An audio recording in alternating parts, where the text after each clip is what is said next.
BYOT. Bring your own tacos. Dick swinging.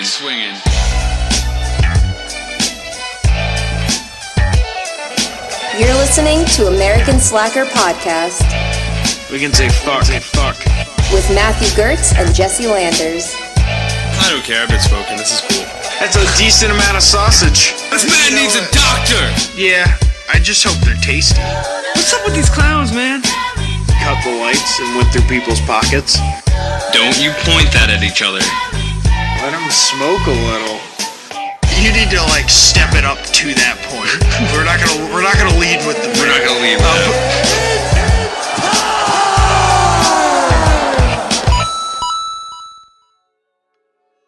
Well, you've been gone for a little bit, but you're back.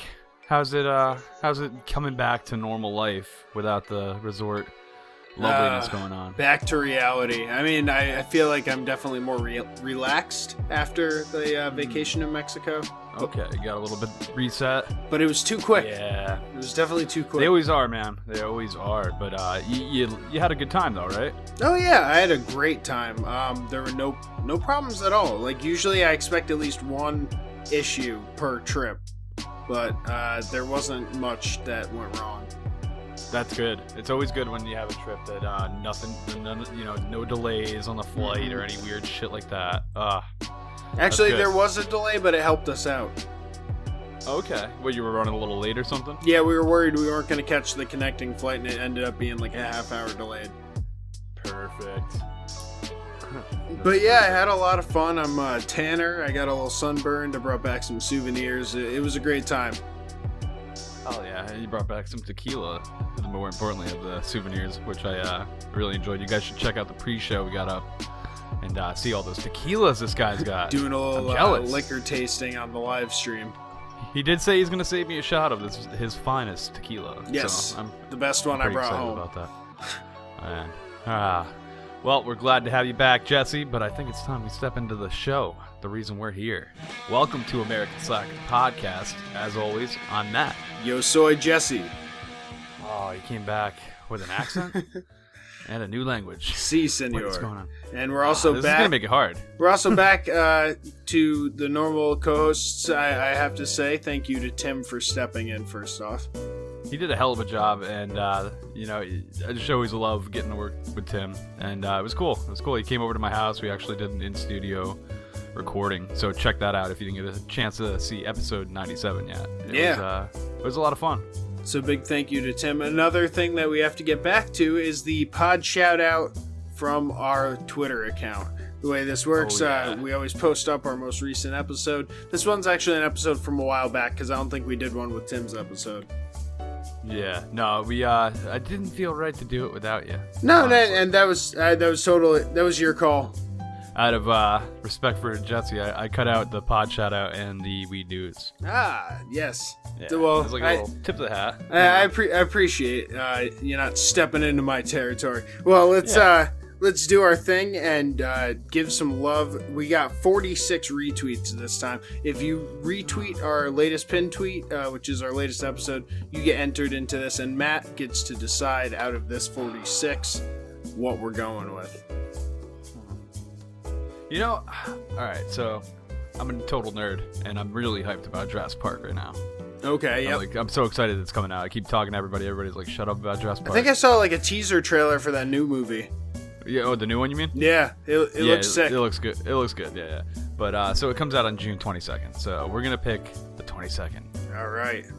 We ended up with the @Pittsburgh Nerd Podcast, and they are @Pittsburgh Nerd on Twitter. Okay. Their description says, listen as hosts Sean and Ian talk about all things pop culture. Member of the Wicked Radio Network, High Voltage Network, and Tangent Bound Network. And they're out of Pittsburgh, Pennsylvania, as their name implies. Huh. So congrats to you guys, the @Pittsburgh Nerd Podcast. Be sure to go follow them. And make sure you retweet again, guys. Check them out. Sounds worthy of checking out. I'm behind it. So, Matt, what do we got coming up in today's show? Well, as always, we're going to start out with our bizarre news. And we're going to tell you how dick and balls get shit done. You know? Ah. Yeah. You'll see what I mean by that. And then we got one segment after that because it's gonna be a good one. We've got Slacker history, and it's in relation to Jesse's vacation, which is gonna be cool. Puerto, what is it? Vallarta? You got it, Puerto Vallarta. Vallarta. I fuck it up every time because it's the double L's, you know. Well, you and our listeners will learn a little bit more later in the show. Yeah. Well, I've been learning a little bit. You know. But we'll get to it. It's going to be a fun show. Stick around. And with our weird news, we always like to start out with a little bit of weed news. And this time we're talking about how marijuana might be the new protein shake. Ooh. You hear that, Fit Freaks? You got the new supplement coming your way.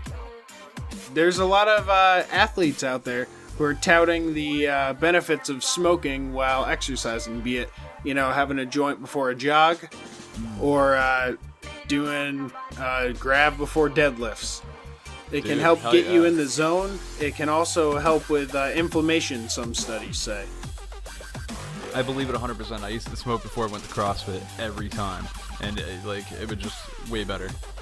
Definitely keeps you in the zone, and it definitely more drive to get through the bullshit. Yeah, it's it's always had weed's always had a stigma of being the couch potato rather than the gym guy smoking. But in a lot of cases now, people are finding benefits to it. With pain relief, one of the members of the NFL even said, he was the New England Patriot Martellus Bennett, claimed that even though it's banned in the league, roughly 90% of current NFL players use marijuana. Ah, damn. So, it's anecdotal, but I could see it. Yeah, I could definitely see it. A lot of fighters smoke. And the inflammation is undeniable, especially in high CBD strains. Right, and there's even the 420 games, California-based marathon where people run a 4.20 mile run and do a yoga class. There's bong stops, right? Yeah, and they have to work out under the influence the entire time. Yeah, instead of water stops, there's water in bongs and smoke. It's really cool. I've heard of that before. And it might be, more beneficial than, say, having a cup of coffee before you go and work out in the morning. Yeah, and that's different, man. That's gonna hurt a lot of people. People aren't gonna accept that, I feel like. Yeah, some people. Weed before you go to the gym. Yeah, I'm sure that some people are going to be adverse to it, but even if you're not smoking, maybe putting a couple of drops into your juice or your pre-workout of some CBD oil, even non-psychoactive, might be helpful. Yeah, definitely. So it's interesting to see what people have to say and where this is kind of going. Maybe as the laws kind of loosen up, we can have a little bit more research as to what exactly weed can do in terms of workouts. Yeah, it definitely will be interesting to see. And if you want to read a little bit more, we'll be posting this article from the Boston Globe up on our Facebook page on Monday, as we do every Monday with our weed articles. Oh yeah, check it out. Well, keeping up with weed news, we've got a story about a Southwest flight that went awry, and it wasn't a window this time. No, thank God. Thank God. They've had enough issues with the windows popping out for some reason. I don't know. But what we did have was a man decided that he couldn't wait until his flight landed to spark up. So he decided to go in the bathroom and, light up a doobie. And clearly, it's going to be evident you're smoking a fucking joint in the bathroom of a fucking airplane. They're 2 cubic feet and the hard to hide that. There's somebody sitting a foot away from the door. Come on. There's nowhere to hide in a plane. Nowhere to hide, man. So obviously, everybody reported smelling smoke, and one person said they smelled weed. And it even set off the fire alarm on the fucking plane. Damn. Yeah, so that's a scary moment, too, because you don't know what the fire started from. Yeah, so the craziest part is this flight was only from San Francisco to LA, which is a flight that you just took. Yeah, I just did that for my vacation. It was 53 minutes total, I believe. Yeah, you couldn't wait. You couldn't have sparked right before you got into the airport and then right when you landed. What the fuck? Yeah. Man, well, the plane had to land really close to you at San Jose, Mineta. What is it, Mineta? Mineta, I believe. Mineta? That's right by my job, actually. Man, yeah, just 50 miles south of San Fran, so they didn't even make it far before this dude lit up. It's like they just got to cruising altitude, and he's like... Probably not even. Yeah. Yeah, right? Yeah. As soon as that light sign came on, like the seatbelt sign went off, he was like, yeah. See, I'm heading to the bathroom. Let me light this shit up. I did notice on my flight that when I did use the bathroom, they have a little thing that pulls out that's like an ashtray for cigarettes. Oh, yeah. And it has a little design, symbol on it. And I'm just thinking, like, how old is this shit? You know what that is? Probably they might legally have to have it. I feel like I heard this. They legally have to have it in case somebody does start to smoke in the bathroom, and the sign's there that says no smoking, so they have somewhere to put it out. Okay. I might be wrong, but I'm pretty sure I've heard that. That would make sense. It's like you have to plan for the worst case scenario. Yeah, which, I mean, generally they do with air flights. Yeah. That, man, you just gotta wait. That's not a reason that you want to, like, delay everyone's flight. Yeah, man. You don't want to cause a ruckus. You don't want to fill the cabin with the smell of weed when there's tons of people in there that don't want to be smelling your weed. Right? I mean, there's worse things you could be smelling in an airplane. We've talked about them. Tuna fish sandwich. Tuna fish sandwich. What about some unbearable body odor? Oh my god, give me the tuna fish all day. That's actually, we have another plane being grounded story here with just that. A man whose body odor forced the plane to make an emergency landing. Man, how bad do you have to smell to shut down a flight? Fairly bad. I mean, there's a number of ways you can make that smell. You can come on smelling that way. You can create it while you're there. Actually, this is the second time a Transylvania flight has been grounded because of odor issues, shall we say. Because in 2015, in February, one of their flights from Dubai to Amsterdam made an emergency landing because the passenger would not stop farting. Oh, God. So they have a history. This is the second time at least that they've had to deal with, stinky flights. What is with these people? Do they need to be taught how to be decent human beings? Like, do we need to get some, like, classes going on there? Well, I imagine in this case the guy's almost like a hermit or something, because they said that he had unbearable body odor and they had to make an emergency landing because people began to vomit and faint. They actually tried to quarantine the man in the lavatory. They just, God! Like shoved him in the bathroom, but it proved futile, and the pilots were like, "We gotta fucking make a stop." So they landed in the Portuguese city of Fargo. Oh man! It dumped this asshole in Fargo. Fargo, Portugal. Not, I guess that'd be a different one than what is it, North Dakota? Yeah, what is it, North Dakota? Some shit. If we're wrong, I'm sure someone will correct us. But this is terrible. I have not had to deal with a stinky flight. I mean, like, I always worry, like, a baby. If a baby's on there, if like they end up like, oh man, having a stinky ass diaper. But these people farting their way to a grounded plane and just straight up not washing yourself.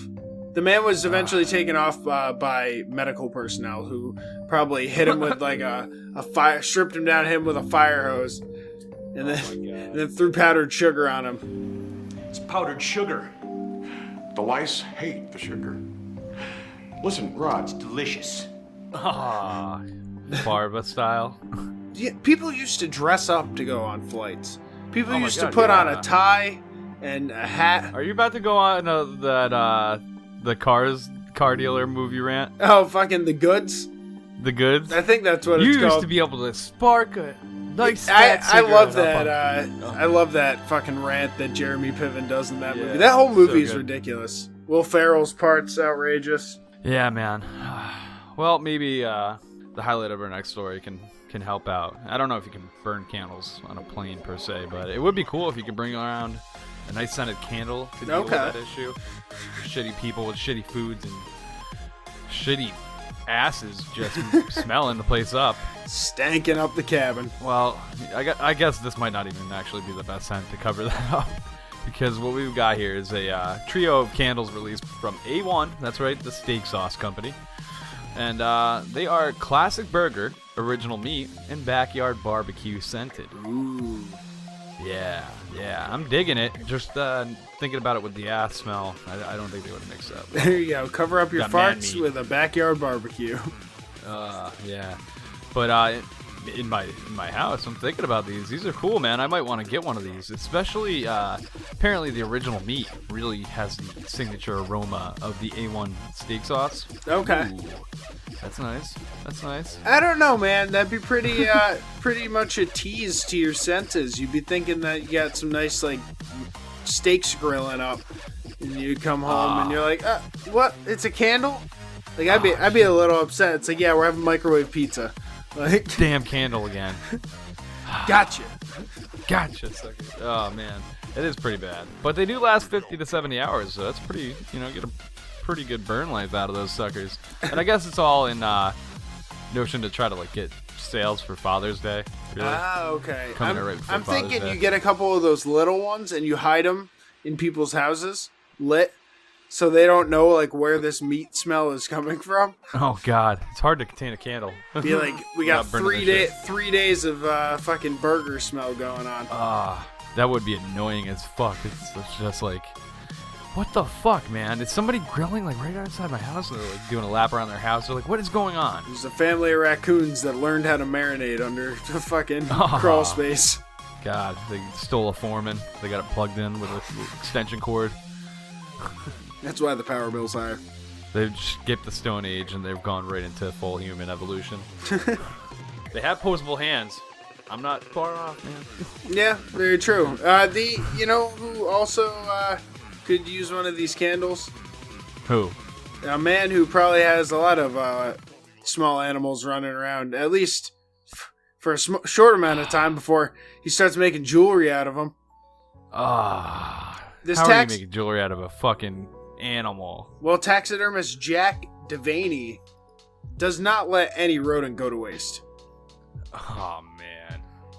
He makes interesting things out of dead animals. I have real hesitation in saying interesting things. I was gonna say it's a interesting choice of words. Yeah, he makes dead rats into pencil cases and puts the sharpeners in the butthole. What? Yeah, you heard me right. He makes pencil cases out of rats and puts the sharpener in the butthole. So when you sharpen the pencil, you're putting it in the butthole of a rat and sharpening that shit. Oh my god. He's also turned a rabbit into a toaster, which is nightmarish. I'm going to just straight up say that. I think this man needs to have his house searched because I feel like there's bodies somewhere. There's bodies behind this. It's like he's creating shit that should be in Tim Burton films.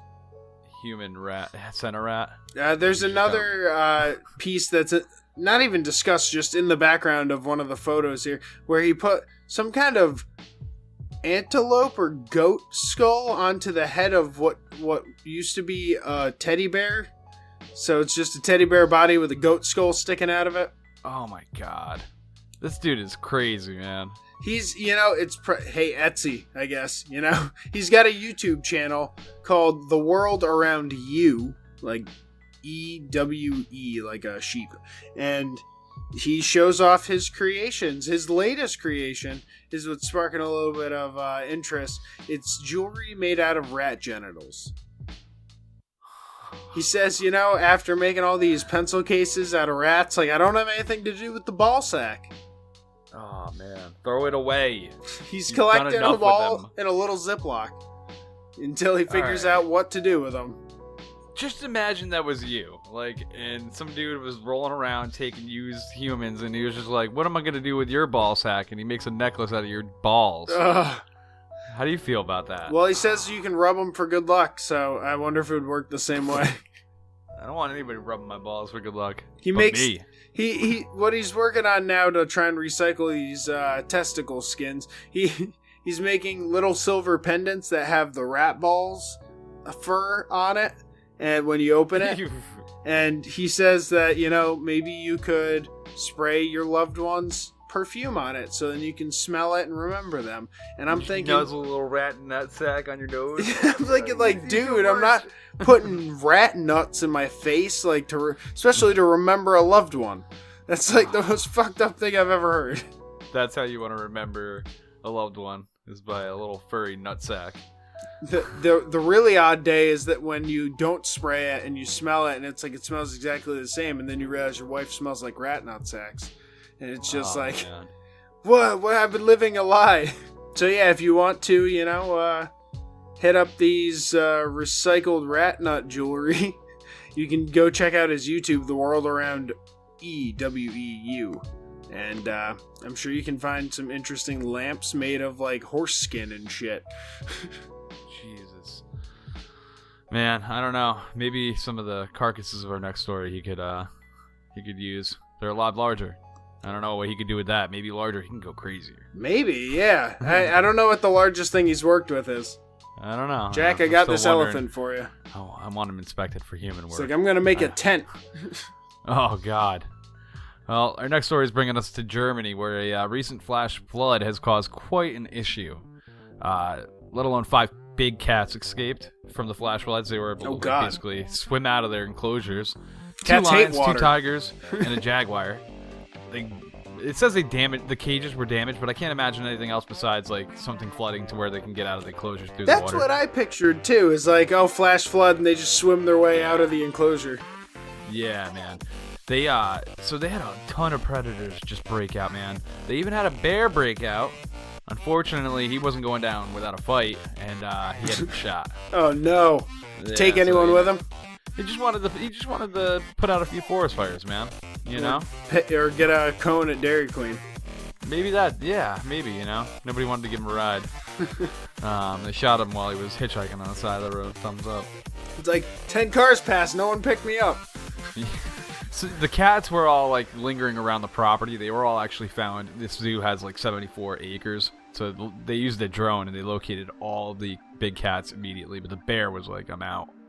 Now, once you locate a big cat, how the fuck do you wrangle it? I don't know, man. They must have tranked them. That's the only way I could imagine you deal with a big cat like that. True. There's no way you're going to enclose it in something or get it, like... Sometimes, like, when cattle escape or, like, goats or anything, they'll wrangle them into, like, a trailer or something. Yeah. I don't think a lion would fall for that shit. I think it would just take out one of the people and, like, fucking... Yeah. Be like, all right, get the intern at the back of the cage. Like, we'll pull him up and through after, like, once the lion's in. Yeah, they had firefighters and police out there hunting these fucking things too, which is quite funny. Like, what are the firefighters gonna do? Or police, like you're not trained for large cats. Yeah, they got guns. I mean, yeah. I'd much rather better than be nothing. with them. The firefighters could get the cats wet. I guess they wouldn't enjoy that. Really. Bring them down. God. So yeah, and this isn't even like a set-alone case. 2 years ago, there was a similar case in eastern Germany where 2 lions broke out of their cages, and one of the lions had to be shot dead as well. Ooh. And in 2015, a orangutan escaped, and sure enough, they had to shoot his ass. Oh, man. Yeah. Poor orangutan. No escape. Yeah, man. So it's crazy. These animals don't want to be contained. They're showing it. They're getting out. And nature's helping them. Yeah, man. I feel like you'd have to shoot me to get me back in there too. After seeing freedom like that, come on. They're meant to be free. Lions are like, I can just go down to Main Street and order a fucking chicken sandwich. Like, yeah, fuck yeah, man. This is way easier. Let me out of this piece. Yeah, a lot more time for just lounging around like a lion likes to. Well, we're going over from Germany to China, where a woman was stopped for driving a bumper car on the highway. Oh man, was she bumping people? No, I wish. Damn. That's the use for these things. And it's not, let's clear it up, it's not one of those old 90s bumper cars that you see at the carnival where it's like has the big stick on the back to the ceiling with the sparks that come down and like almost catch you in the ear. This was like more like a Power Wheels, like a heavy duty Power Wheels if I were to like equate it to something. Okay.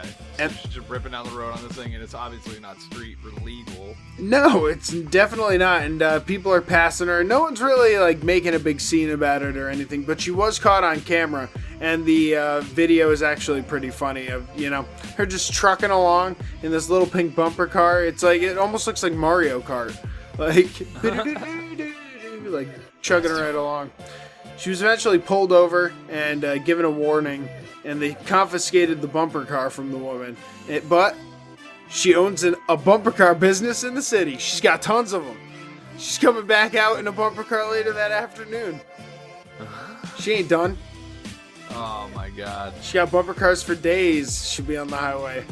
Jesus. What you Man, gotta do though shut is her down. soup that up so they can't catch her next time. I need NOS. Be like, fucking cold air intake on the front of the fucking little Power Wheels.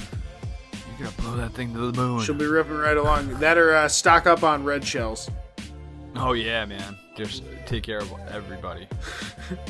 Yeah, hell yeah. Heat seekers. Man, well, we're going to New Zealand now in our next story, and this story just shows you how to get shit done. All right.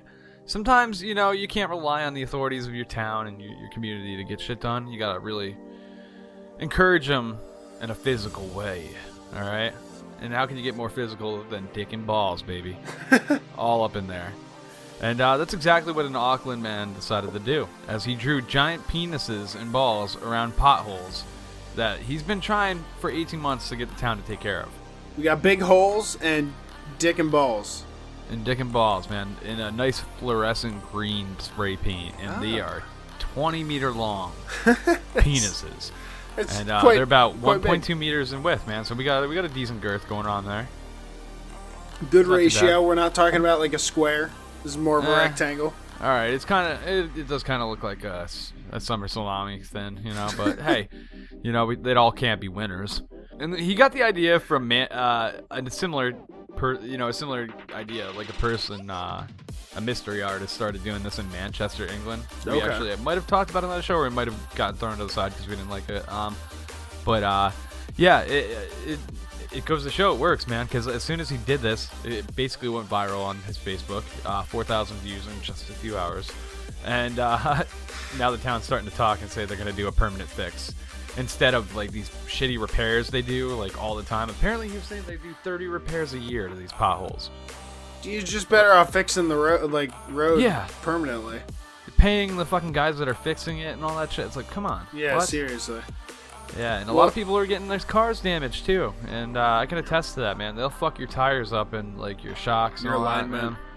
That, man. Yeah. So, Well, I guess it shows that big dick gets a lot of attention. Hell yeah, man. Sometimes you just gotta swing that sucker out there. Let the people see it and know you mean business. Making it their problem.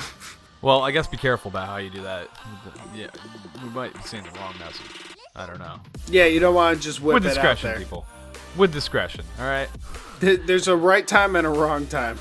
Yeah, man. This guy in Auckland knew the difference. Clearly. This is how you use a big dick. There's ways that you should. Well, if you weren't laughing already, we got a funny clip of the week for you here. And this one is coming straight out the festival circuit. Oh my god, this one is hilarious. I was dying when you showed me this one. You've gone to a lot of shows. I've gone to a lot, and this is so awkward when you see something because it's a place of happiness. Yeah. Like it's just a place where everybody's having a good time. Everyone's dancing around, having fun. You just catch this guy in the crowd. Who notices that you're filming. Or maybe is just too zoned out to notice anything. I don't know what he's doing, but he is creepy as fuck, dude. The camera is sort of doing that nice pan you do when you want to show off where you are on Snapchat. And then you catch the one guy staring fucking daggers into the camera. Deadpan face. No soul. Dude, yeah. It's hilarious. It's not something you normally see at the festivals. But, goddamn. It's shot perfectly. I love it. I died when you showed me this.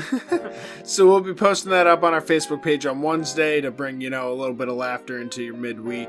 So make sure you go check that out. Now let's get to Slacker history. But before we do that, we've got a word from Am I an Asshole podcast.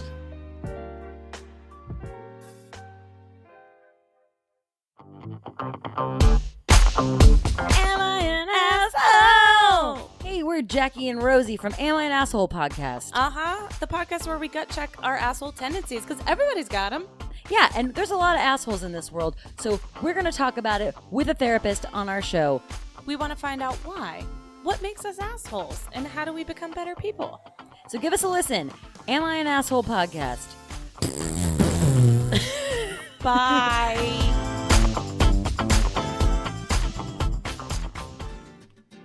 And we are back. And we're going to do a brief rundown of the place that Jesse just escaped to. Yeah, my little vacation down to Puerto Vallarta, Mexico. It was fun. It was relaxing. I took a city tour while I was there that got me super interested in the history of it. Matt and I, as many of the listeners may know, we're really interested in history, architecture, culture, anything like that. We always like to kind of dive into and dip our toes. We're not experts, but we like to share what we do know. Yeah, and history especially is always fascinating to me, to see where we came from, to see the beginning of the building blocks that started everything.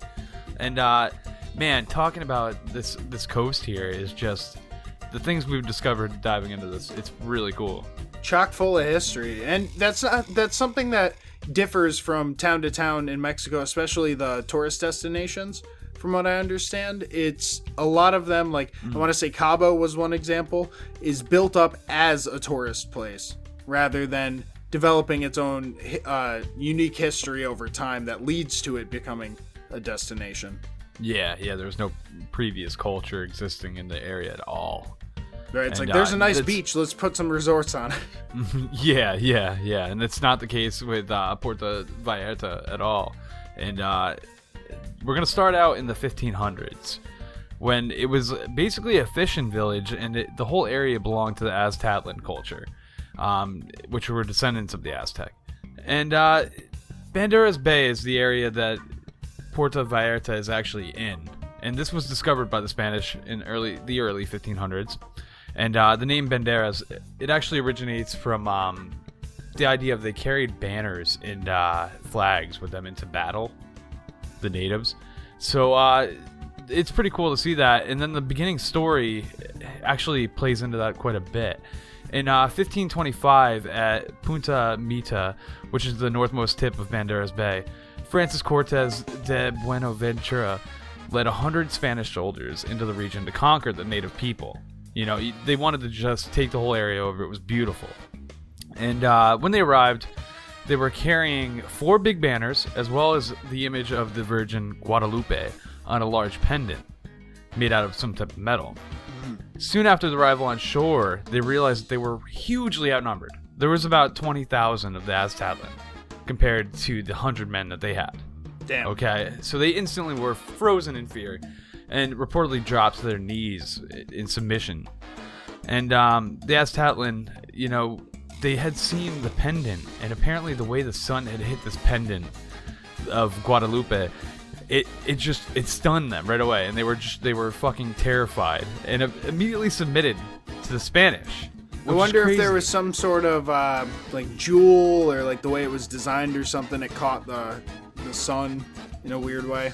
Yeah, man. In either way, the Spaniards were convinced that the whole thing was a miracle. I would say so. If you're about to possibly be slaughtered, do you think, and you give up in the last second, they are open, I guess, welcome you with open arms?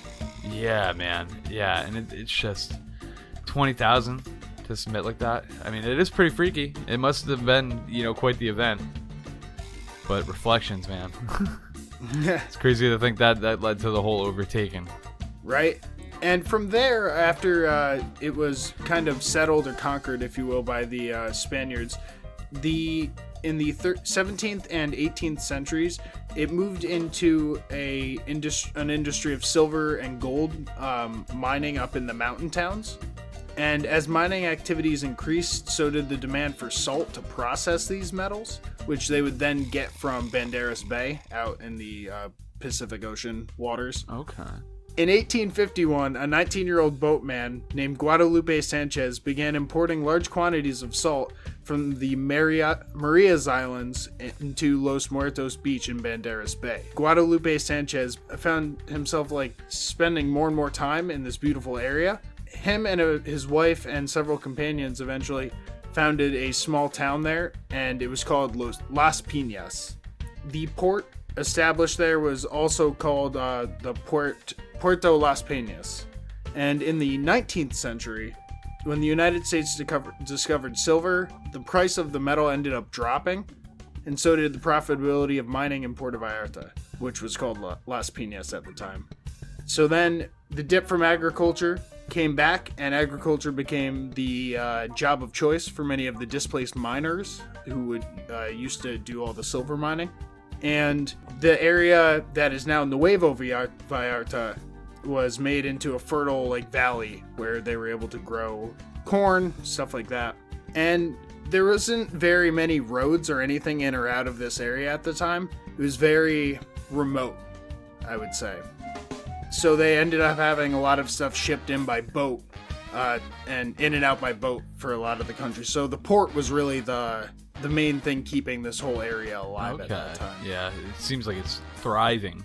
It's definitely starting to lay down the roots of what had become the modern city. But before we get into modern Puerto Vallarta, let's hear something from the Believer Skeptic podcast. Hi, I'm Chris. I'm the Believer. I'm Cody. I'm the Skeptic. And together we are BSP, the Idiosyncrasy Files. The podcast where two idiots discuss weird phenomena. This week we're talking about ghosts. I believe in ghosts. Why? There's too much weird stuff in the world for it to be coincidental. See, I don't, because ghosts are souls, and shirts, pants, and jockstraps do not have souls. These ghosts should be naked. My jockstrap has a soul. Moving on. Join us every week where we talk about cool phenomena ranging from skinwalkers to simulacra. There you go. Bye! Find us on Google Play, iTunes, and all those other podcasting places. Or visit us at www.bspodphx.com. Okay, so as Jesse was saying, we're coming off of a very industrialized mining situation here, happening in Puerto Vallarta. And now, in 1918, a governing body is established, and they formed and renamed the town into Puerto Vallarta, actually, in honor of the governor of Jalisco, Ignacio L. Vallarta. And by 1963, the word of the beauty has spread all over the world, including to the United States.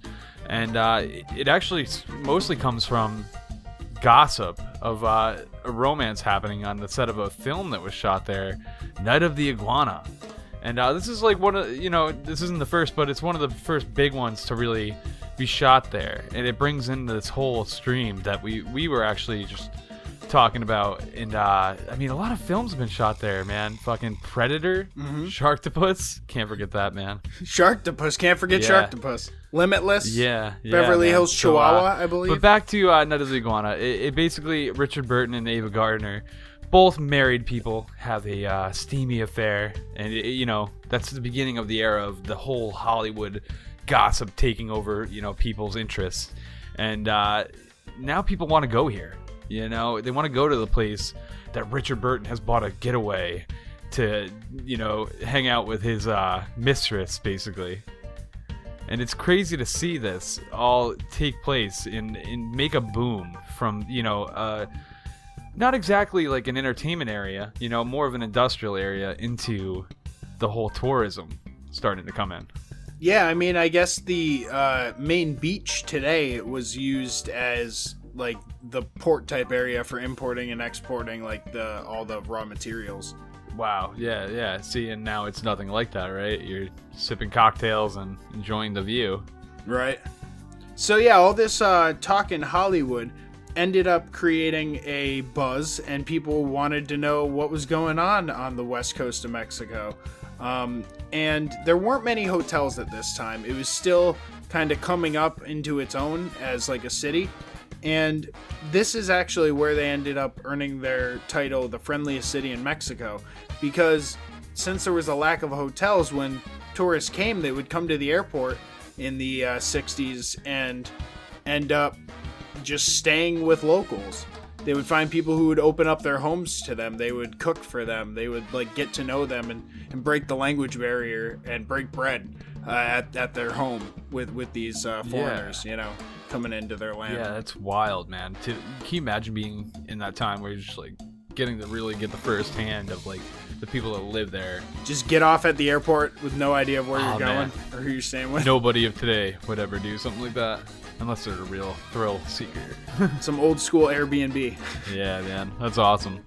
And in response to the heavy tourism from 1965 to 1971, Francisco Medina Escenio, the governor of the state of Jalisco, moved forward with a vision to create the development and infrastructure needed to make Puerto Vallarta the modern tourist destination that it is today. So he got firm backing from Mexican President Gustavo Diaz Ordaz, and Puerto Vallarta officially became a city and received the financial resources it needed to build bridges, roads, an international airport, as well as bringing electrical and telephone service to its citizens. Just really modernizing it. That's awesome. Yeah. And from 2000 to 2010, the resident population of Puerto Vallarta increased by 71,000 inhabitants to a recorded 255,000 people by 2010. Man.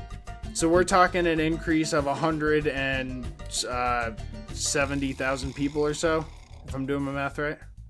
And a lot of people come to Puerto Vallarta from around the globe, but it's primarily Canadians and Americans who come there for tourism and for retirement, because I guess the price of property down there is a lot cheaper, cost of living is a lot cheaper, and you're living in a beautiful area. Yeah. You never have to deal with that fucking snow. Right? So the one last thing that we want to add is, if you remember from what Matt had said before, Puerto Vallarta was founded in 1918. Yes, sir. Which actually makes it 100 years old this year. Yeah, man, that's crazy. It's 100 years into being officially Puerto Vallarta. So, and we're actually almost to our 100th episode. This is our 98th episode. Yeah. So a little, I guess, synchronicity there. I was glad I got to go down and visit during such a historic time. They didn't have much going on yet, but they were, doing all kinds of musical acts and stuff like that along the boardwalk, which they call the Malecon. And it seemed like it was an exciting time to be there. Yeah. It definitely seemed like you had a lot of fun. It's definitely a place that I want to check out. So there's a little slice of slacker history on Puerto Vallarta there for you. If you want to learn more, there's a lot of books you can read. There's a lot of videos you can watch. Oh yeah, there's a lot of history that we couldn't even touch. I mean, this port was a pirate hideout. I mean, there's a lot of battles happen there. A lot of battles, yeah. I mean, and even today, I mean, there's great things like the replica of the Santa Maria that you saw that you get to go on as a pirate adventure. Yeah, I love shit like that. It's so cool, man, and it's really neat to see. A beautiful church there as well. There's a lot of cool things to see. Yeah. You were showing me the church. That's wild. And this is actually one of the things they said to do. They said, when you go back home, tell all the other Americans that how beautiful it is and to come down here, because they want it. It's the tourism that really keeps them going. So yeah, definitely. And I mean, who doesn't need to take a good relaxation? Come on now. Absolutely. And now it's about time we take a relaxation. It's at the end of the show, people, and thank you so much for sticking along with us, for tuning in. We love you all. And stop by the Facebook page, American Slacker Podcast. You'll find us there. And you'll also find the American Slackers group. There's a ton of other slackers just like you, and they're putting all kinds of fucked up shit on there you should check out. Also, stop by the Instagram where you will find the promos for each and every show and a lot of other visuals that you will enjoy. And climbing to 10K. Ooh, we're getting there. And once we get to that 10K, shit's gonna change. We got a lot. We're gonna be putting all kinds of clickable links and shit. A lot of ideas on the Instagram. Yeah, the live show might change. We'll see. We'll see how it goes. And also stop by the website, aspodcast.com, americanslackerpodcast.com, whichever you prefer. It is the main hub. Some changes coming there possibly too. You can also check us out on Twitter and Reddit at AMERSLKR Podcast. Don't forget to retweet our latest pin tweet there. Head over to our YouTube channel as well, where we're constantly evolving and trying to put up more stuff for you. You can always catch our latest episode and past episodes on there as well if you don't want to subscribe via iTunes. But we suggest that you do subscribe via either iTunes or Stitcher or Podcast Addict, wherever you get your podcasts. And please remember to rate and review us when you're there as well. 5 stars or nothing. That's what we like to say. Fuck the haters. We also want you to tell a friend who would enjoy and want to give us 5 stars. And also, big thank you to anyone watching on the Instagram live stream. We did our pre-show live today. We did part 1, part 2. People are sticking around. We really appreciate it. Big shout out to Johnny, Gunny, Airborne stopped in before, so we appreciate every single one of you. Hell yeah. Thank you so much, guys. And if you want to get in contact with us, send us an email, americanslackerpodcast@gmail.com. We will respond swiftly. Yes, we will. And also, check out our Spotify playlist. We've got a shit ton of artists on there, music that we've reviewed, or artists that we've had on the show. Search American Slacker Podcast. You'll find our playlist there, and there is a ton of good shit to get you jamming out in no time. You can also really help the show out by heading over to our Patreon account. That's patreon.com/American Slacker Podcast. We've been putting more and more stuff up there. We have a lot to offer now. You can get some shout outs, some thank you videos, stickers. We're talking about putting some Sasquatch Scout bags on there. Who knows? We're putting all kinds of stuff out in there. So be sure to check it out. Also, want to give love to the people who are supporting us. Dave Gunn, big thank you to you. Seth Anders, big thank you to you. Kyle Nolan Bradford from the Crime Roulette Podcast. Thanks for the love, guys. And Aaron W. from the Yes and I Am Podcast. Thank you all for your support. Thank you guys so much. And anybody that wants to contribute to the Patreon, the support goes a long way to the creation of the show. It might even help us get a new website. Oh, man, yeah. It's costly to maintain the show, and it's the behind-the-scenes thing. So, we appreciate everybody that actually helps us out and alleviates the cost. We love doing this for you guys. We love creating this content, and we just really appreciate it. Thank you so much.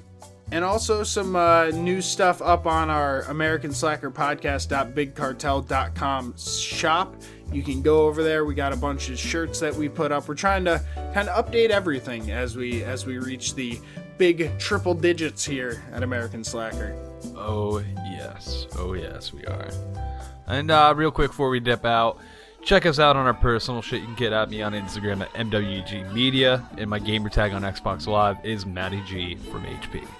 And you can find me on both of those at Landers the Plane. All right, people. We love each and every one of you. And thank you so much for tuning in. And until next time, that's it. There you go.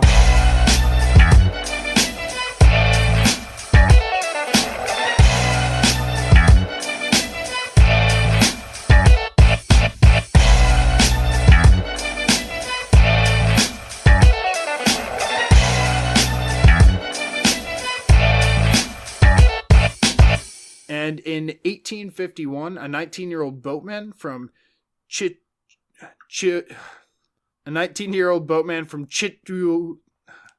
Damn.